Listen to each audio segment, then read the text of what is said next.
Good to be with you, Chris. How are you doing? I'm doing well, sir. Before we get into the hot and heavy, I was, as you know, Newsmax celebrating the latest release of the book from Sean Spicer. I understand last night you bumped into him at the Capitol Grill. He sent over a glass of water to you, courtesy. That big spender, Sean Spicer, no limits to his generosity. So Sean was there along with Chris Ruddy, the owner of Newsmax, along with Matt and Mercedes Schlapp and a lot of friends. And I'm sitting there having dinner at another table, and suddenly the waiter comes over and says, Sean sent this over for you, and it's a glass of water. I'll admit I sniffed it. I assumed he sent me like vodka or something. I thought was strange. It was tap water. Uh-huh. It was tap water. And I came over to Sean and I said, you really have been in Washington too long. There's cheap, and then they're sending someone a glass of water. Thank you. So I drank the water, but I did laugh and congratulated him on his book. Well, I thought it was just I was tickled to hear that going on. It's hard to find something to laugh about in today's America dominated by the socialists. And let's bring things back here to home. Texas Governor Greg Abbott signing a bill into law that is trying to push back on some of this extremism, protecting females from having to compete in sports with biological males. It's a shame we got to do these kinds of things, to institute into law common sense. What are your thoughts on this? Look, I think it's exactly the right thing to do. I'm glad the legislature acted and passed the bill. I'm glad the governor signed it. You think about Title IX was landmark civil rights legislation that when it was passed dramatically expanded girls' sports and women's sports. Chris, as you know, I've got two young daughters. Mm-hmm. I've got one who's 10, one who's 13. My 10-year-old is an athlete. She's a softball player, an amazing softball player. She can knock the skin off the ball, and she's a pitcher, too. Title IX did amazing things for girls and women's sports. Well, what we're seeing now with the extreme transgender agenda is we're seeing biological males who believe they're women who are competing in girls' sports and women's sports, and who are winning. And, it didn't used to be controversial 5 years ago. If you went out on the radio or publicly and you said there's a difference between boys and girls, people would look at you like, no kidding, you moron. I mean, this was not a profound insight. This is not difficult to figure out. Well, apparently today people can't figure it out. And so you've got, Connecticut, for example, you have two different transgender athletes, biological males who are competing in girls' sports. In track, Connecticut, they won state record after state record after state record. They basically blew all the girls out of the field, and it's simply not fair. And for all of the zealots and radicals, I would just ask you, why is there a WNBA? Why is there a women's league in the NBA? If there are no differences, shouldn't you just tell women, hey, go compete for the NBA? And if you think you can block LeBron James, go for it. It is profoundly unfair to our daughters. It is absurd.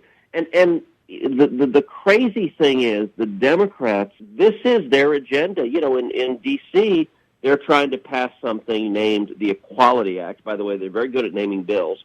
I mean, who could be against equality? So they call it the Equality Act. The Equality Act is all about inequality. It is all about, among other things, destroying Title IX, destroying girls' sports, destroying women's sports, and making it illegal to refuse to allow a biological male to compete against girls and women. I'm glad Texas is leading on this. We'll keep it in Texas. Latino communities in South Texas are about to be decimated again as a reported 400,000 person wave of illegal alien wannabes threatened to invade our state, Senator. Meanwhile, Biden's FEMA is rejecting the Texas appeal for emergency aid for this border crises, multiple crises he created. Texas stands alone, in my opinion. Have these communities been in contact with your office, and what can be done to help them and Texas writ large? So the community certainly have been in contact with my office. I've been down there repeatedly. I spent a lot of time in South Texas. Our entire state is a wonderful state, and I crisscross the state regularly. But the border, over and over and over again, I've been to the border. Chris, I have never seen it remotely as bad as it is today. We are on pace for 2 million illegal immigrants crossing the border this year. It is the highest rate in 35 years. It is a tragedy. It is a crisis. It's a public health crisis. It's a humanitarian crisis. We're talking about hundreds of thousands of children being physically and sexually abused by human traffickers. It is a national security crisis. We're talking about people on the terrorist watch list, violent criminals crossing illegally, and Joe Biden is facilitating this like crazy. And it's why last week I introduced a bill. It's called the Stop the Surge Act. It's a very simple bill. It simply creates 13 new ports of entry. New ports of entry where the liberals tell us, hey, this is no big deal. You should be happy with 2 million illegal immigrants. What are you people in Texas complaining about? So my 13 new ports of entry where these illegal immigrants would be transported to and processed include Greenwich, Connecticut, Block Island, Rhode Island, Martha's Vineyard, Massachusetts, Cambridge, Massachusetts, Governor's Island, New York, Rehoboth Beach, Delaware, Nantucket, Massachusetts, Newport, Rhode Island, Scarsdale, New York, Palo Alto, California, Yountville, California, which is, of course, where the French Laundry is, where Gavin Newsom likes to have his fancy dinners, St. Helena, California, and North Hero, Vermont, which is where Bernie Sanders has his lake house. And if all of these lefties say you should be just fine with 2 million illegal immigrants pouring over the border into your communities, well, I would like to see them when they're at their fancy cocktail parties, when 2 million illegal immigrants suddenly show up at Martha's Vineyard and disturb Thurston Howell and the rest of them swilling their martinis. Brilliant. Absolutely brilliant. Senator Ted Cruz, our guest right now here on the Chris Salcedo Show. And don't forget, when you mentioned Rehoboth, that's where his Biden's beach house is that he just dedicated our taxpayer money, $500 million, nearly $500 million, to build a wall around his compound while he defunded and stopped building of a wall on our southern border.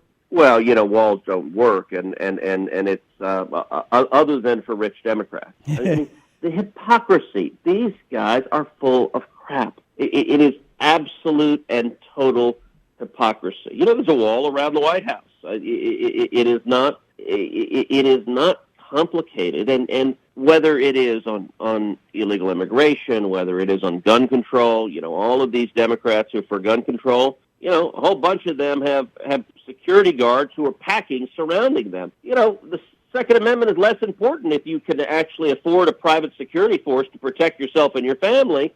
Most Americans can't, and so they would actually like to keep their family and their kids safe. Or whether it is mask mandate, the enormous hypocrisy. When Nancy Pelosi has fancy fundraising dinners up in Northern California where you have all these rich Democrats, they're all together, not a one of them wears a mask. They make the serving staff wear masks, so the waiters and waitresses, the little people, and they look down. Anyone who actually works for a living, the Democrats look down on. Yep. So the serving staff has to wear masks, but the rich Democrats are drinking and laughing and no masks. By the way, Barack Obama's birthday party on Martha's Vineyard, 60-year-old birthday party. He doesn't wear a mask. Nobody else wears a mask. They're dancing on the dance floor. And I got to tell you, in the Senate Democrats, the every one of them knows this is a crock. So they ostentatiously wear a mask in public, but when they're in closed rooms, when they're meeting privately, they take their damn masks off because they know it's ridiculous.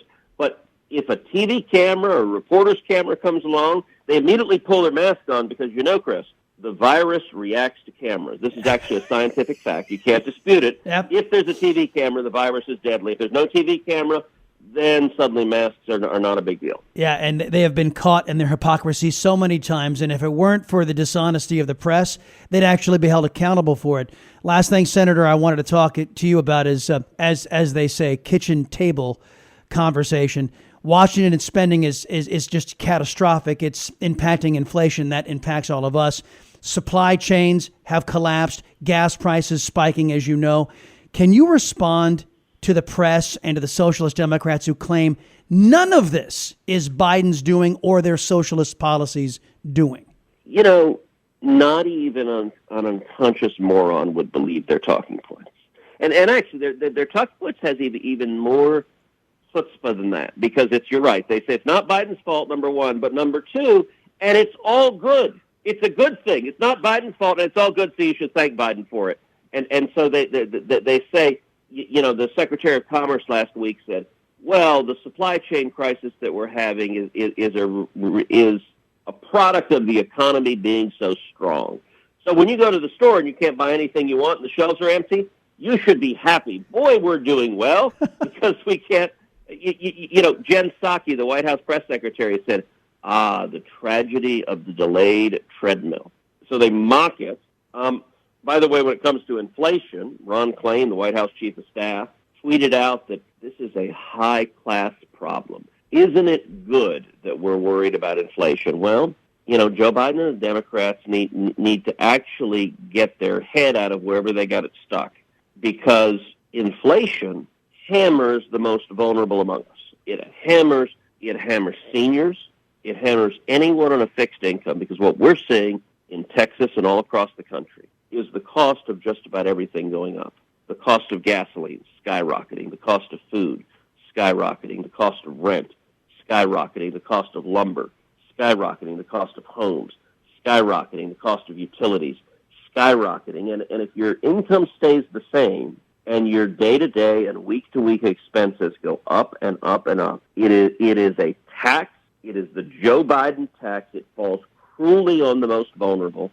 And for all these Democrats who are blithely telling people, be happy, it's no big deal, this is not a problem, they need to remember Jimmy Carter, the last Democrat who was both giving in to the radical extreme left and manifestly incompetent was Jimmy Carter. And Jimmy Carter brought disasters on the economy, brought skyrocketing inflation, brought weakness and appeasement in foreign policy, including our hostages in Iran for 444 days. And the good news, Chris, is that it took Jimmy Carter to give us Ronald Reagan. And Joe Biden is waking people up. I'm here to tell you, 2022, we're going to see a fantastic election. Nancy Pelosi is going to lose her job, and I believe Chuck Schumer is going to lose his job as well. And then 2024, it took Jimmy Carter to give us Ronald Reagan, and Joe Biden is going to usher in strong, principled conservative leadership like Reagan to pull this country back from the edge. And if folks want to join in the effort, Senator Cruz, where can they start?